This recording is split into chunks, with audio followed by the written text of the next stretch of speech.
Boa tarde, caros amigos, companheiros espíritas, simpatizantes da doutrina, que estão mais uma vez acompanhando a Rádio Biguaçu FM.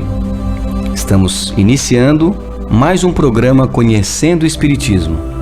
Vamos ouvir o hino de louvor a Deus na voz de Marcos Viana, o Pai Nosso.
O programa Conhecendo o Espiritismo vai ao ar todos os domingos, das 18 às 19 horas, sempre alternando seu comando entre o Grupo Espírita Caminho da Luz e o Centro Espírita Fé, Esperança e Caridade, ambos filiados à Federação Espírita Catarinense Brasileira. O programa de hoje está a cargo do Grupo Espírita A Caminho da Luz.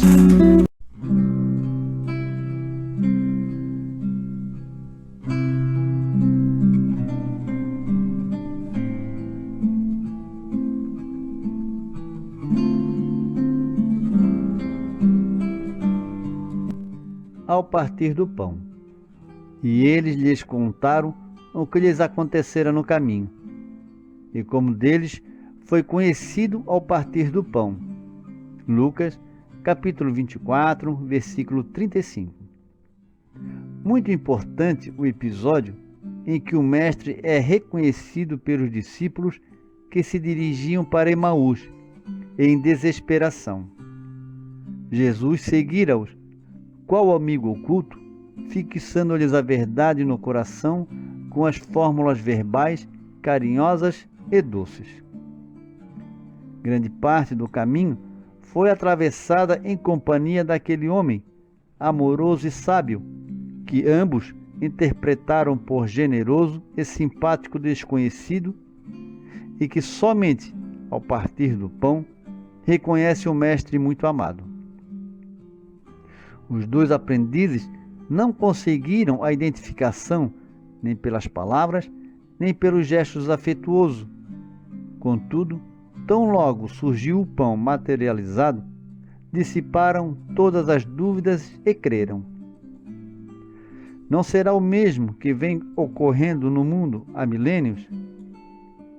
Compactas multidões de candidatos à fé se afastam do serviço divino, por não atingirem, depois de certa expectação, as vantagens que aguardavam no imediatismo da luta humana. Sem garantia financeira, sem caprichos satisfeitos, não comungam na crença renovadora, respeitável e fiel. É necessário combater semelhante miopia da alma. Louvado seja o Senhor por todas as lições e testemunhos que nos confere. Mas continuarás muito longe da verdade se o procuras apenas na divisão dos bens fragmentários e perecíveis.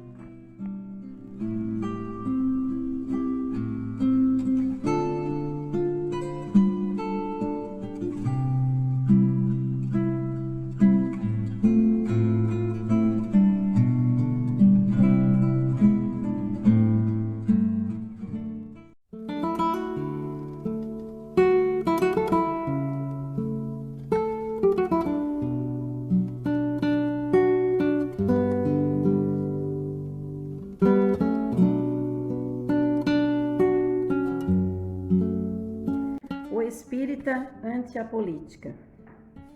Literalmente, a política se entrecruza com várias outras ciências, entre elas a filosofia, a história, a economia, o direito.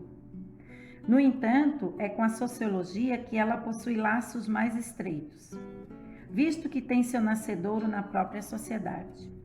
Segundo essa visão, inspirada em Aristóteles, o homem é um animal social e político. Herança da Grécia Antiga, que foi o berço da democracia, o termo política deriva-se do grego politikos, alusivo às antigas cidades gregas organizadas em polis, que teriam dado origem ao modelo de vida urbano contemporâneo, onde os homens se aglomeravam em busca da sobrevivência e do progresso, sujeitando-se a uma administração pública regulada por normas coletivas de convivência. Na Idade Média, Tomás de Aquino, nos anos entre 1223 a 1274, já preconizava que a finalidade da política é o bem comum. Modernamente, a política é designada como a ciência do Estado, podendo ser definida como a arte de governar. Sob esse prisma, ela será sempre o exercício de alguma forma de poder. Quando utilizada corretamente, gera bem-estar e prosperidade. Bem assim contribui para a manutenção da paz e da ordem. O Espiritismo abrange todas as áreas do conhecimento, sob tríplice aspecto: científico, filosófico e religioso. Razão pela qual não está alheio à ciência política ou a qualquer outro ramo do conhecimento humano. Todavia, o Espiritismo não tem por missão específica fazer reformas sociais, mas, pela amplitude dos seus ensinamentos, é a doutrina mais apta a auxiliar tais reformas, à medida que influencia a sociedade, estimulando o aprimoramento moral, sem que seja preciso ou conveniente com a política partidária, em contradição com o caráter laico do Estado. A missão da doutrina é consolar e instruir em Jesus, para que todos mobilizem as suas possibilidades divinas no caminho da vida. Trocá-la por um lugar no banquete dos estados é inverter o valor dos ensinos, porque todas as organizações humanas são passageiras em face da necessidade de renovação de todas as fórmulas do homem na lei do progresso universal, depreendendo daí que a verdadeira construção da felicidade geral só será efetiva com bases legítimas no espírito das criaturas. A seu turno, qual seria a missão dos espíritas enquanto homens no mundo? Sem embargo da tarefa de divulgação e da vivência dos princípios da doutrina espírita, ela é a mesma de qualquer indivíduo, religioso ou não, como elucidam os espíritos da primeira obra básica. Consiste em instruir os homens, em ajudá-los a progredir, em melhorar as suas instituições por meios diretos e materiais. Nesse contexto, será mesmo útil e necessário para que o Espiritismo cumpra a sua missão, a politização do movimento espírita, como defende alguns? Parece-nos equivocada a ideia de que o movimento espírita precise se engajar em militâncias políticas, fundando partidos ou organizando bancadas, como forma de se fazer representar perante os poderes constituídos, com o objetivo de divulgar oficialmente os seus princípios, colaborando assim com a reforma social no combate às mazelas sociais. De má lembranças são as manchas, as sequelas que o movimento cristão primitivo sofreu e que o Espiritismo intenta restaurar na atualidade, sobretudo a partir do século III, momento em que se deixou seduzir pela política de Roma, cujo império, graças aos abusos da governança, era almejado. É óbvio que o espírita, individualmente, não está impedido de exercer a política. Se tiver vocação para isso e se for chamado para essa tarefa, deve atender ao clamor de sua consciência e procurar exercê-la com dignidade, como fizeram tantos outros espíritas, por exemplo, Dr. Bezerra de Menezes, Eurípides Barçanufo, Caibar Chútil e José de Freitas Nobre. Se isso vier a acontecer espontaneamente, que jamais nos apertemos das diretrizes traçadas por André Luiz, que nos alerta sempre às tentações e os perigos que confundirmos os interesses de César com os deveres para com o Senhor. Diante disto, meus irmãos, não é recomendável que os políticos, simpatizantes ou adeptos do espiritismo façam da tribuna espírita um palanque. Jesus, nosso guia e modelo, quando esteve aqui entre nós, jamais postulou ou se valeu do poder político estatal para pegar a implantação do reino de Deus na terra. Não é a doutrina espírita que precisa da política, e sim a política que precisa do espiritismo.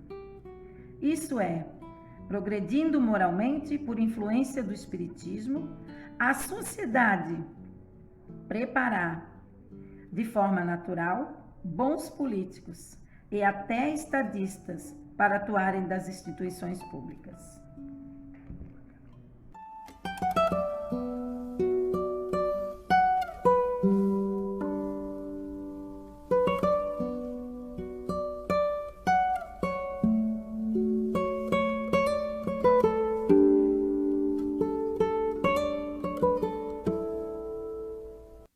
Sete minutos com Emmanuel, Carta a Tito, capítulo 1, versículo 16.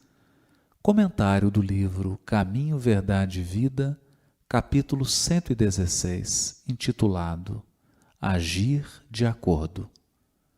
Confessam que conhecem a Deus, mas negam-no com as obras, sendo abomináveis, desobedientes e reprovados para toda boa obra. Carta a Tito, capítulo 1, versículo 16. Comenta o benfeitor.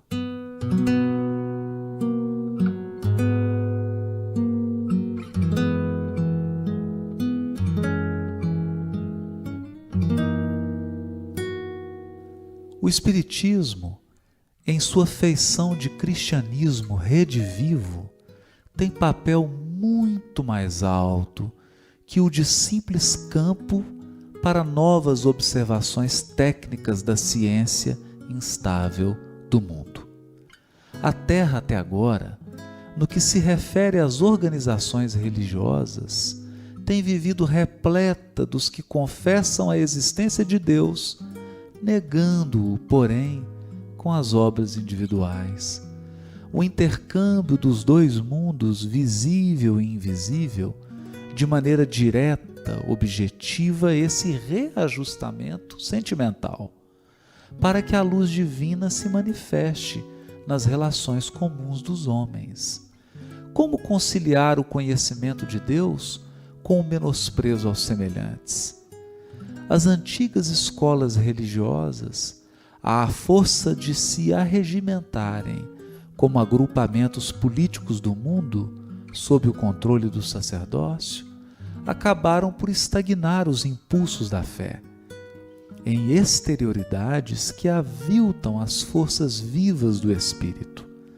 A doutrina consoladora da sobrevivência e da comunicação entre os habitantes da terra e do infinito, com bases profundas e amplas no Evangelho, floresce entre as criaturas com características de nova revelação, para que o homem seja, nas atividades vulgares, real afirmação do bem que nasce da fé viva.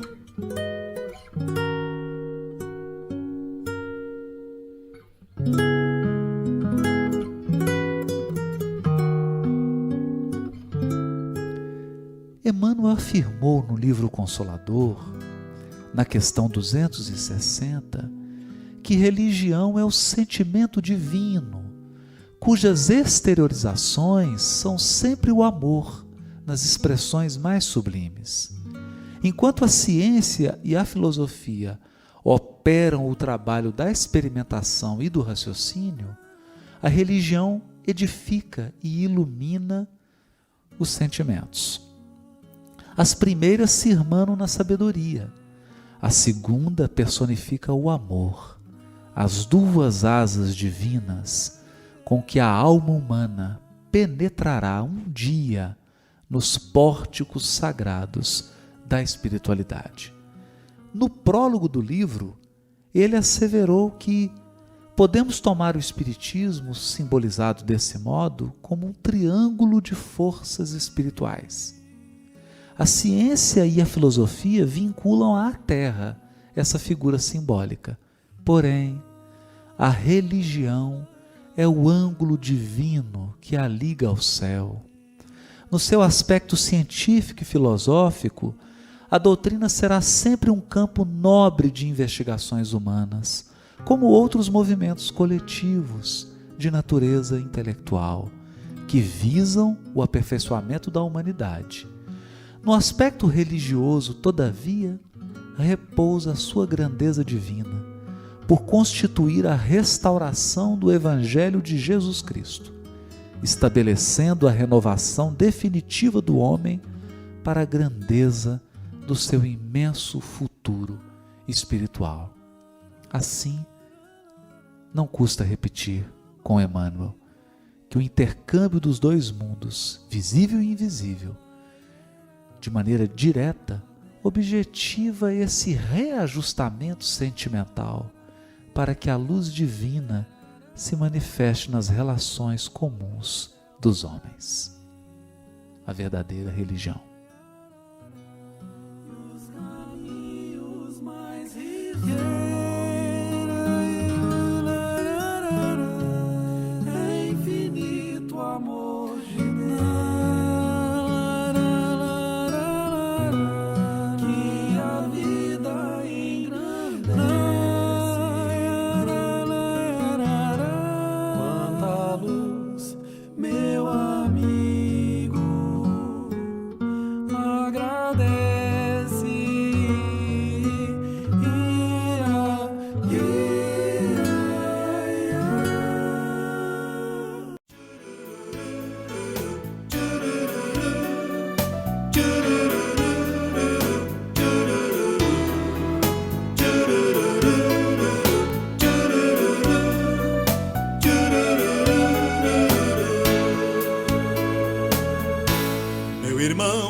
qualquer parte, eis que o Senhor nos espera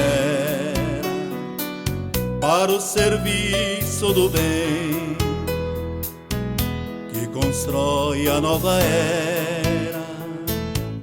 Não teremos mundo novo neste milênio à frente, sem que os homens desde agora tudo façam diferente, de mais ação na palavra, de mais amor no que faz, mais coerência na fé e mais suor pela paz, mais empenho no ideal,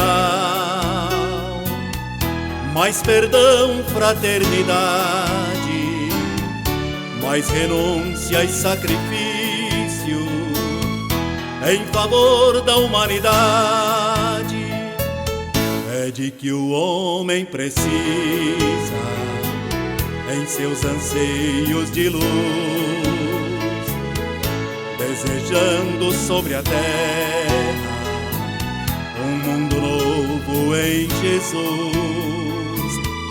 sem que ele se disponha à própria renovação, pelo mundo que se espera, há de se esperar em vão.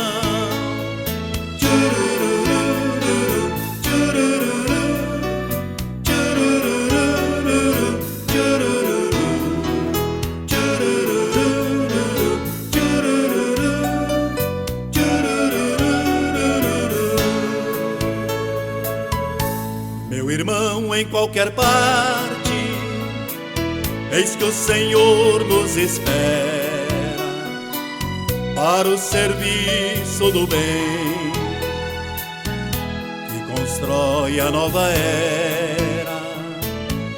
Não teremos mundo novo neste milênio à frente, sem que os homens desde agora tudo façam diferente, de mais ação na palavra, de mais amor no que faz, mais coerência na fé e mais suor pela paz, mais empenho no ideal, mais perdão, fraternidade, mais renúncia e sacrifício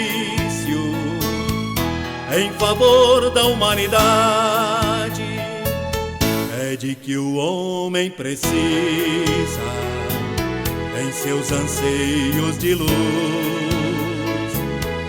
desejando sobre a terra um mundo novo em Jesus, sem que ele se disponha à própria renovação,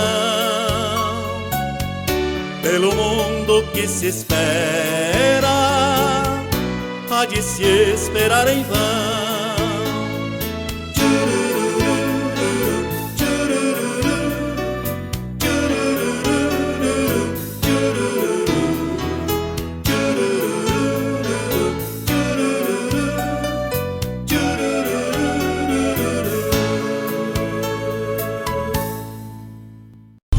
Na 98 FM, programa Conhecendo o Espiritismo. Capítulo 17. Sede perfeitos. O homem de bem. O verdadeiro homem de bem é aquele que pratica a lei de justiça, de amor e caridade na sua maior pureza. Se interroga a sua consciência sobre os próprios atos, pergunta se não violou essa lei, se não cometeu o mal, se fez todo o bem que podia, se não deixou escapar voluntariamente uma ocasião de ser útil, se ninguém tem do que se queixar dele, enfim, se fez aos outros tudo aquilo que queria que os outros fizessem por ele. Tem fé em Deus, na sua bondade, na sua justiça e na sua sabedoria. Sabe que nada acontece sem a sua permissão e submete-se em todas as coisas à sua vontade. Tem fé no futuro e por isso coloca os bens espirituais acima dos bens temporais. Sabe que todas as vicissitudes da vida, todas as dores, todas as decepções são provas ou expiações e as aceita sem murmurar. O homem possuído pelo sentimento de caridade e de amor ao próximo faz o bem pelo bem, sem esperar recompensa. Paga o mal com o bem. Toma a defesa do fraco contra o forte e sacrifica sempre o seu interesse à justiça. Encontra sua satisfação nos benefícios que distribui, nos serviços que presta, nas venturas que promove, nas lágrimas que faz secar, nas consolações que leva aos aflitos. Seu primeiro impulso é o de pensar nos outros antes que em si mesmo, de tratar dos interesses dos outros antes que dos seus. O egoísmo, ao contrário, calcula os proveitos e as perdas de cada ação generosa. É bom, humano e benevolente para com todos, sem distinção de raças nem de crenças, porque vê todos os homens como irmãos. Respeita nos outros todas as convicções sinceras e não lança o anátema aos que não pensam como ele. Em todas as circunstâncias, a caridade é o seu guia. Considera que aquele que prejudica os outros com palavras maldosas, que fere a suscetibilidade alheia com o seu orgulho e o seu desdém, que não recua à ideia de causar um sofrimento, uma contrariedade ainda que ligeira, quando a pode evitar, falta ao dever do amor ao próximo e não merece a clemência do Senhor. Não tem ódio nem rancor, nem desejos de vingança. A exemplo de Jesus, perdoa e esquece as ofensas, e não se lembra senão dos benefícios. Porque sabe que será perdoado conforme houver perdoado. É indulgente para as fraquezas alheias, porque sabe que ele mesmo tem necessidade de indulgência, e se lembra destas palavras do Cristo: aquele que está sem pecado, atire a primeira pedra. Não se compraz em procurar os defeitos dos outros, nem em pô-los em evidência. Se a necessidade o obriga a isso, procura sempre o bem que pode atenuar o mal. Estuda as suas próprias imperfeições e trabalha sem cessar em combatê-las. Todos os seus esforços tendem a permitir-lhe dizer amanhã que traz em si alguma coisa melhor do que na véspera. Não tenta fazer valer nem o seu espírito, nem os seus talentos às expensas de outrem. Pelo contrário, aproveita todas as ocasiões para fazer ressaltar as vantagens dos outros. Não se envaidece em nada com a sua sorte, nem com os seus predicados pessoais, porque sabe que tudo quanto lhe foi dado pode ser retirado. Usa, mas não abusa dos bens que lhe são concedidos, porque sabe tratar-se de um depósito, do qual deverá prestar contas, e que o emprego mais prejudicial para si mesmo que poderá lhes dar é pô-los ao serviço da satisfação de suas paixões. Se nas relações sociais alguns homens se encontram na sua dependência, trata-os com bondade e benevolência, porque são seus iguais perante Deus. Usa sua autoridade para erguer-lhes o moral, e não para os esmagar com seu orgulho.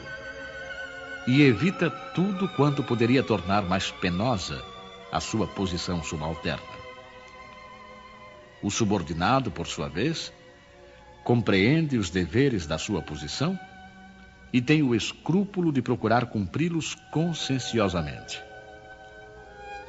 O homem de bem, enfim, respeita nos seus semelhantes todos os direitos que lhe são assegurados pelas leis da natureza, como desejaria que os seus fossem respeitados. Esta não é a relação completa das qualidades que distinguem o homem de bem, mas quem quer que se esforce para possuí-las, estará no caminho que conduz às demais. Instruções dos Espíritos. O dever. Lázaro, Paris, 1863. O dever é a obrigação moral, primeiro para consigo mesmo e depois para com os outros. O dever é a lei da vida. Encontramo-lo nos mínimos detalhes, como nos atos mais elevados. Quero falar aqui somente do dever moral, e não do que se refere às profissões. Na ordem dos sentimentos, o dever é muito difícil de ser cumprido, porque se encontra em antagonismo com as seduções do interesse e do coração. Suas vitórias não têm testemunhas, e suas derrotas não sofrem repressão.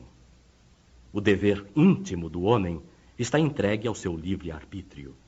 O aguilhão da consciência, esse guardião da probidade interior, o adverte e sustenta, mas ele se mostra quase sempre impotente diante dos sofismas da paixão.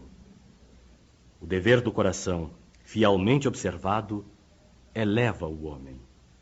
Mas como precisar esse dever? Onde ele começa? Onde acaba? O dever começa precisamente no ponto em que ameaçais a felicidade ou a tranquilidade de vosso próximo e termina no limite que não desejaríeis ver transposto em relação a vós mesmos. Deus criou todos os homens iguais para a dor. Pequenos ou grandes, ignorantes ou instruídos, sofrem todos pelos mesmos motivos, a fim de que cada um pese judiciosamente o mal que pode fazer. Não existe o mesmo critério para o bem, que é infinitamente mais variado nas suas expressões. A igualdade em relação à dor é uma sublime previsão de Deus, que quer que seus filhos, instruídos pela experiência comum, não cometam o mal, desculpando-se com a ignorância dos seus efeitos. O dever é o resumo prático de todas as especulações morais. É uma intrepidez da alma que enfrenta as angústias da luta. É austero e dócil, pronto a dobrar-se às mais diversas complicações, mas permanecendo inflexível diante de suas tentações. O homem que cumpre o seu dever ama a Deus mais que as criaturas, e as criaturas mais que a si mesmo. É, a um só tempo, juiz e escravo na sua própria causa. O dever é o mais belo galardão da razão. Ele nasce dela como o filho nasce da mãe. O homem deve amar o dever, não porque ele o preserve dos males da vida, aos quais a humanidade não pode subtrair-se, mas porque ele transmite à alma o vigor necessário ao seu desenvolvimento. O dever se engrandece e esplende sob uma forma sempre mais elevada em cada uma das etapas superiores da humanidade. A obrigação moral da criatura para com Deus jamais cessa, porque ela deve refletir as virtudes do Eterno, que não aceita um esboço imperfeito, mas deseja que a grandeza da sua obra resplandeça aos seus olhos. A virtude, Cardeal Morlot. A virtude, no seu grau mais elevado, abrange o conjunto de todas as qualidades essenciais que constituem o homem de bem. Ser bom, caridoso, trabalhador, sóbrio, modesto, são as qualidades do homem virtuoso. Infelizmente, são quase sempre acompanhadas de pequenas falhas morais que as deslustram e enfraquecem. Aquele que faz alarde de sua virtude não é virtuoso, pois lhe falta a principal qualidade, a modéstia. E sobra-lhe o vício mais oposto, o orgulho. A virtude realmente digna desse nome não gosta de exibir-se. Temos de adivinhá-la, mas ela se esconde na sombra, foge à admiração das multidões. São Vicente de Paulo era virtuoso. O digno cura de Ars era virtuoso. E assim muitos outros, pouco conhecidos do mundo, mas conhecidos de Deus. Todos esses homens de bem ignoravam que eram virtuosos. Deixavam-se levar pela corrente das suas santas inspirações e praticavam o bem com absoluto desinteresse e completo esquecimento de si mesmos.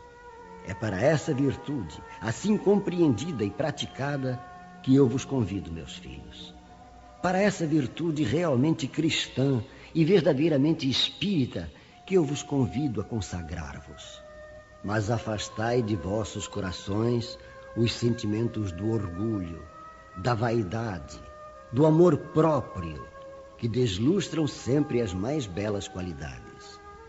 Não imiteis esse homem que se apresenta como modelo e se gaba das próprias qualidades para todos os ouvidos tolerantes. Essa virtude de ostentação esconde quase sempre uma infinidade de pequenas torpezas e odiosas fraquezas. O homem que se exalta a si mesmo, que eleva estátuas à sua própria virtude, em princípio aniquila por essa única razão todos os méritos que efetivamente podia ter. E que direi daquele cujo valor se reduz a parecer o que não é? Compreendo perfeitamente que aquele que faz o bem sente uma satisfação íntima no fundo do coração.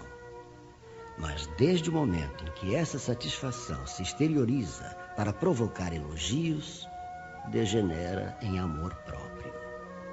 Ah, vós todos a quem a fé espírita reanimou com seus raios e que sabeis quanto o homem se encontra longe da perfeição, jamais vos entregueis a essa estultícia. A virtude é uma graça que desejo para todos os espíritas sinceros, mas com esta advertência: mais vale menos virtudes na modéstia do que muitas no orgulho. Foi pelo orgulho que as humanidades se perderam sucessivamente. É pela humildade que elas um dia deverão redimir-se.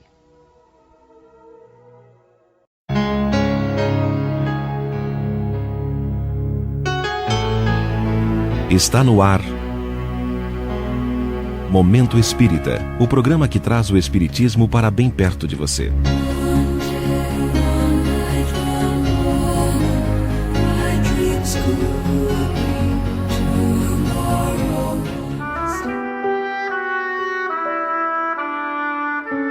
Somos maioria.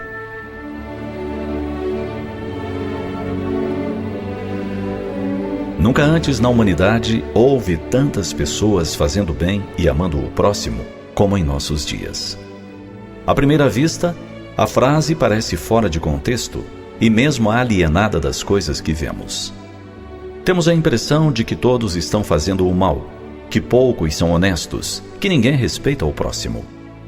Vemos as notícias na televisão, lemos manchetes nos jornais, escutamos conversas no trabalho e na condução. Tudo parece convergir e se dirigir para a maldade, para o prejuízo alheio, para gerar dificuldades. Porém, o que ocorre é que escutamos meias verdades, ou às vezes um pedaço bem pequeno de verdade, e apenas com isso concluímos ser o todo. O que não vemos nos noticiários são os milhares de heróis anônimos que ganham sua vida no trabalho honesto e que com responsabilidade criam os seus filhos. Não é notícia as mães e os pais que velam horas a fio o sono de seus filhos para terem certeza que estão bem, que acompanham seus deveres escolares e os educam com amor e carinho. Poucos comentam a respeito da multidão de voluntários que dedicam horas e horas para minimizar dores, dificuldades e problemas do próximo, que na maioria das vezes é alguém desconhecido. E tudo isso fazem pelo prazer de ajudar. Esquecemos que se há muitos que transgridem as leis, nunca tivemos tanta proteção legal para as crianças, os idosos, as mulheres e tantas outras minorias na sociedade. Se ainda existem políticos que não honram seus cargos e missões públicas, há muitos funcionários públicos que trabalham além do que seus contratos prevêem pelo ideal de melhorar a vida da população. São inúmeros os pesquisadores e cientistas que dedicam suas vidas para solucionar problemas, encurtar distâncias, salvar vidas, oferecer conforto e bem-estar a todos. Debruçam-se nos laboratórios, utilizando-se de sua inteligência e ciência no ideal de conseguir algo que beneficie a humanidade. Esquecemos que incontáveis são os médicos, professores, ou ainda garis e pedreiros, que cumprem muito mais que sua missão e seu dever profissional. São muitos aqueles que se doam generosamente, que oferecem o melhor que possuem para também contribuir por um mundo melhor. Há muito mais pessoas honestas que desonestas no mundo. Há muito mais bondade que maldade no coração da maioria de nós. Há muito mais pessoas fazendo bem do que prejudicando.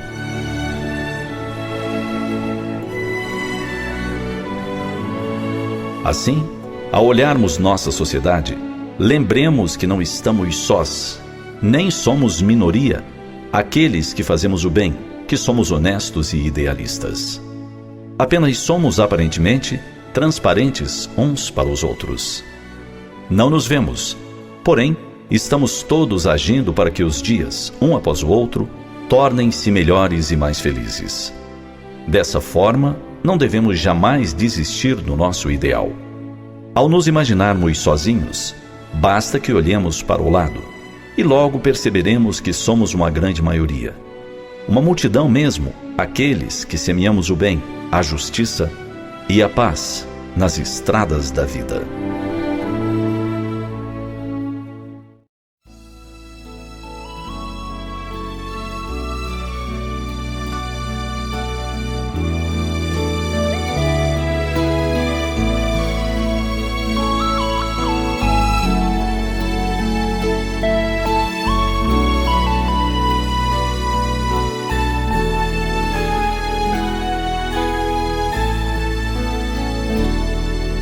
Verdadeiro homem de bem é aquele que pratica a lei de amor,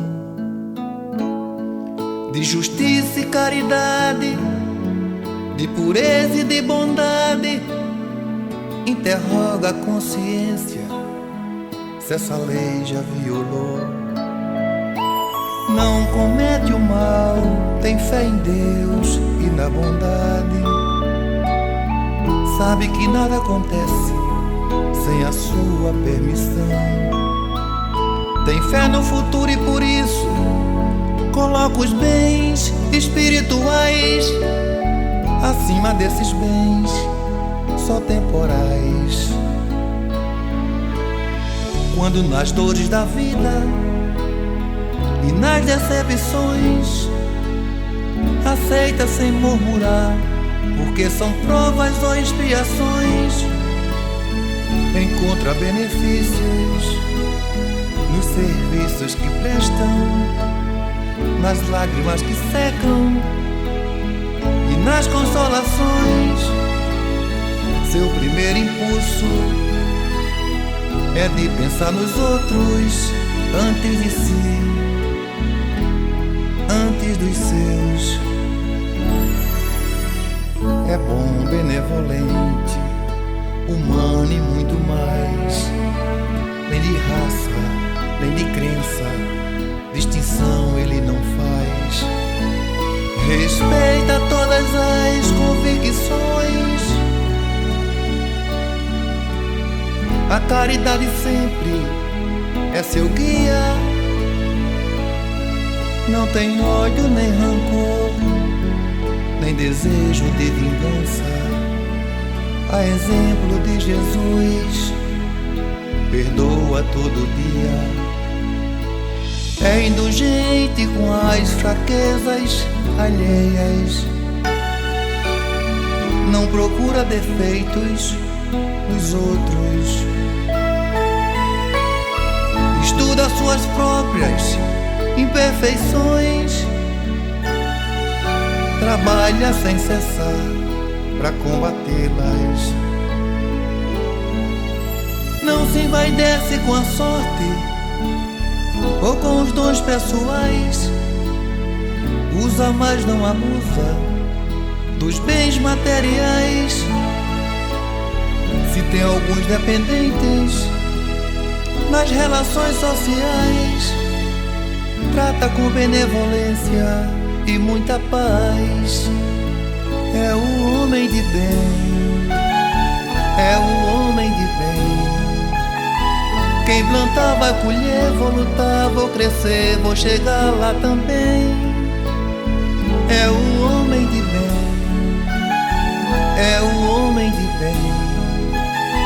Quem plantar vai colher, vou lutar, vou crescer, vou chegar lá também. É o homem de bem, é o homem de bem. Quem plantar vai colher, vou lutar, vou crescer, vou chegar lá também. É o homem de bem, é o homem de bem. Quem plantar vai colher, vou lutar, vou crescer, vou chegar lá também. É o homem de bem, é o homem de bem.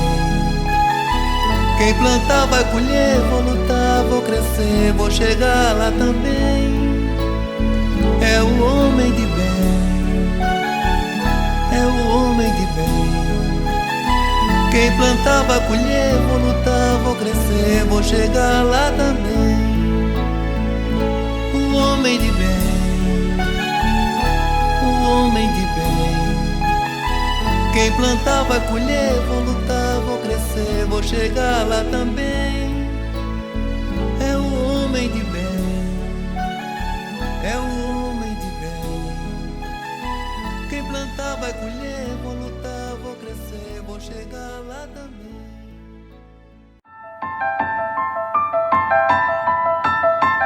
De todos os desvios da vida humana, o suicídio é talvez o maior deles pela sua característica de falso heroísmo, de negação absoluta da lei do amor e de suprema rebeldia à vontade de Deus, cuja justiça nunca se faz sentir junto dos homens sem a luz da misericórdia.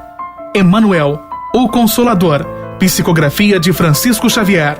Uma campanha, Grupo Espírita A Caminho da Luz, Biguaçu, Santa Catarina. www.radiofraternidade.com.br. Programa Espírita Conhecendo o Espiritismo e Programa Espírita Luz e Fraternidade.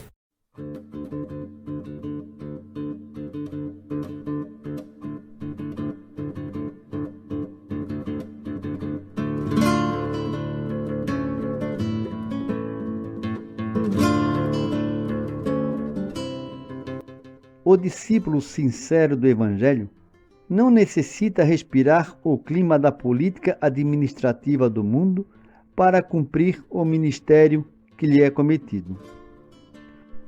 O governador da terra, entre nós, para atender os objetivos da política do amor, representou, antes de tudo, os interesses de Deus junto do coração humano, sem necessidade de portarias e decretos, respeitáveis embora. Administrou servindo, elevando os demais e humilhando a si mesmo. Não vestiu o traje do sacerdote, nem a toga do magistrado. Amou profundamente os semelhantes e nessa tarefa sublime testemunhou a sua grandeza celestial. Que seria das organizações cristãs se o apostolado que lhe diz respeito estivesse subordinado a reis e ministros, câmaras e parlamentos transitórios? Por isso mesmo, Deus confere a autoridade a título de missão ou de prova, quando julga conveniente, e a retira quando bem o entende. Emmanuel, tal qual André Luiz, também abordou essa questão delicada, respondendo à pergunta: como se deverá se comportar o espírita perante a política do mundo. E aconselhou: o sincero discípulo de Jesus está investido de missão mais sublime, em face da tarefa política saturada de lutas materiais. Essa é a razão por que não deve provocar uma situação de evidência para si mesmo nas administrações transitórias do mundo. E quando convocado a tais situações pelas forças das circunstâncias, deve aceitá-las não como um galardão para a doutrina que professa, mas como provocação imperiosa e árdua, onde todo o êxito é sempre difícil. O espiritista sincero deve compreender que a iluminação de uma consciência é como se fora a iluminação de um mundo, salientando-se que a tarefa do Evangelho, junto das almas encarnadas na Terra, é a mais importante de todas, visto constituir uma realização definitiva e real. Não devemos pedir ao Espiritismo o que ele não pode nos dar.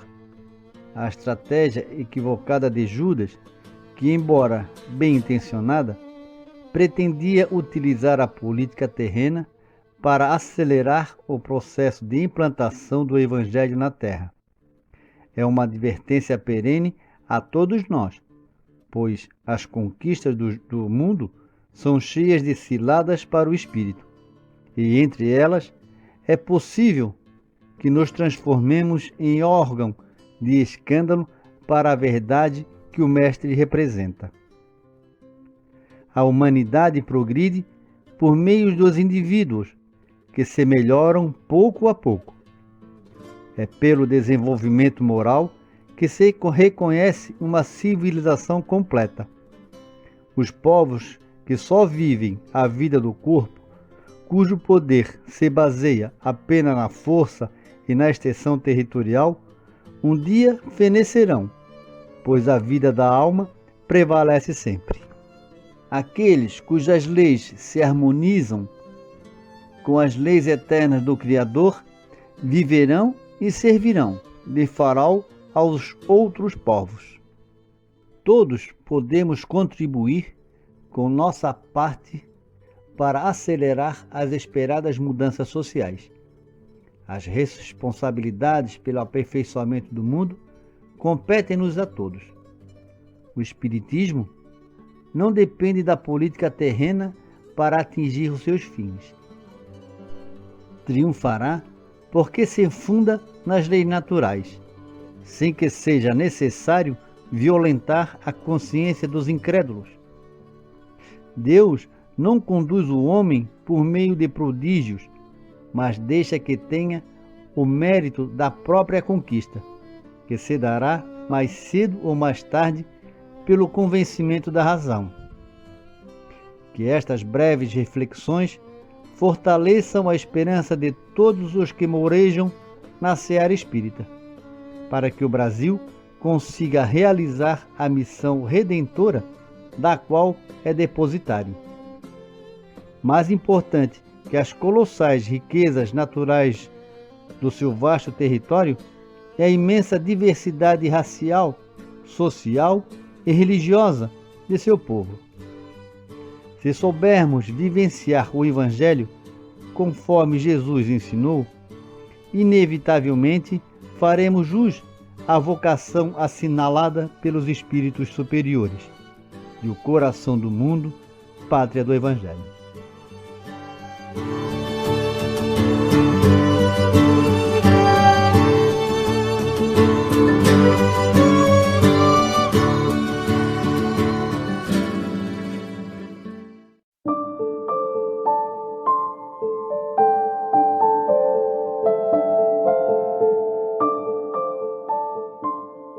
Votos do servo cristão. João de Deus. Jesus amado, auxilia meu anseio de progresso. Sou teu servo cada dia, outra graça não te peço. Recuso o reino mesquinho do mal que ensombra e governa. Sou grão de pó no caminho de tua grandeza eterna. Ofereço-me, Senhor, com todo o meu coração, ao teu serviço de amor, de paz e consolação. Sublime e celeste amigo, se o charco lírios produz, eu quero seguir contigo na glória da tua cruz. Sou teu servo, não disputo, maior e mais santo bem. Dou-me a ti cada minuto, hoje, agora, aqui, além. Subirei montanha acima, és meu credo e minha igreja. Que o teu amor me redima, agora e sempre, assim seja.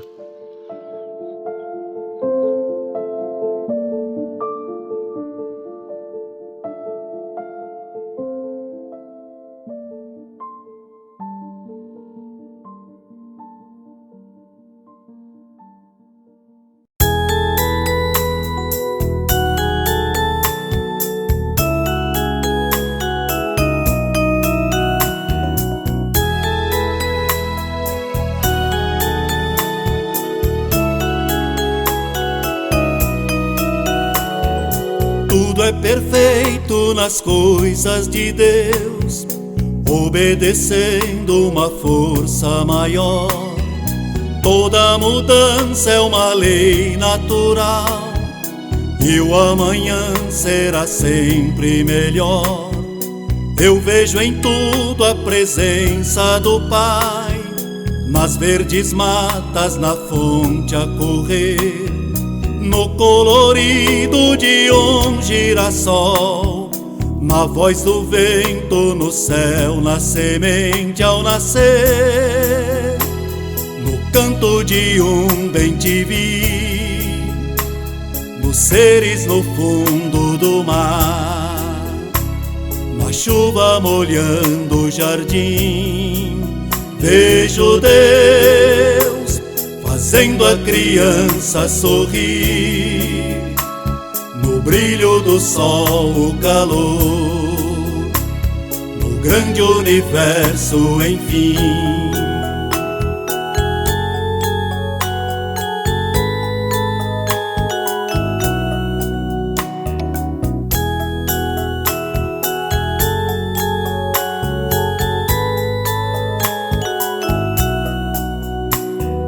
Tudo é perfeito nas coisas de Deus, obedecendo uma força maior.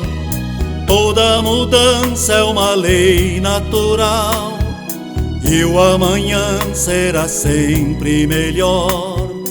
Eu vejo em tudo a presença do Pai, nas verdes matas, na fonte a correr, no colorido de um girassol, na voz do vento no céu, na semente ao nascer, no canto de um bem-te-vi, nos seres no fundo do mar, na chuva molhando o jardim.